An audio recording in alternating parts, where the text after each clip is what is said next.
Aujourd'hui, je ne vais pas parler d'un fait divers.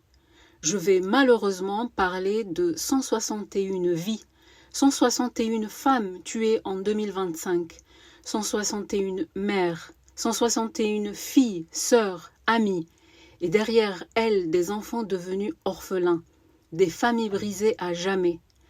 On dit souvent que c'est un drame familial, mais il faut appeler les choses par leur nom, un féminicide. Ces violences ne tombent pas du ciel. Elles commencent malheureusement bien avant, par le contrôle, par la peur, par l'isolement, par les menaces, par l'agressivité, par des insultes, par cette violence invisible qu'on appelle le contrôle coercitif.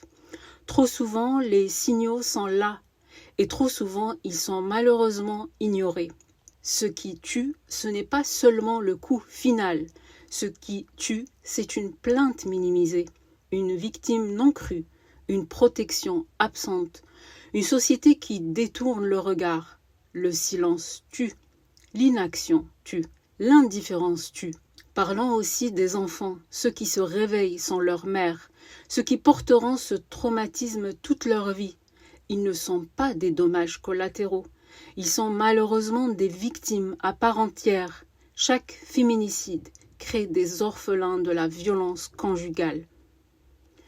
S'indigner maintenant ne suffit plus. Il faut agir. Agir, c'est protéger les victimes dès les premiers signaux. Reconnaître le contrôle coercitif comme une violence grave. Former les professionnels. Appliquer des condamnations fermes. Écouter, croire, accompagner les victimes. Ce ne sont pas des revendications excessives, ce sont des mesures de survie. 161 victimes aujourd'hui, c'est 161 victimes de trop. Et si rien ne change, ce chiffre continuera malheureusement d'augmenter. Alors parlons-en, partageons, dérangeons, refusons le silence, parce que faire bouger les choses, ça commence par ne plus se taire. Pour celles qui ne peuvent plus parler, nous devons continuer à le faire.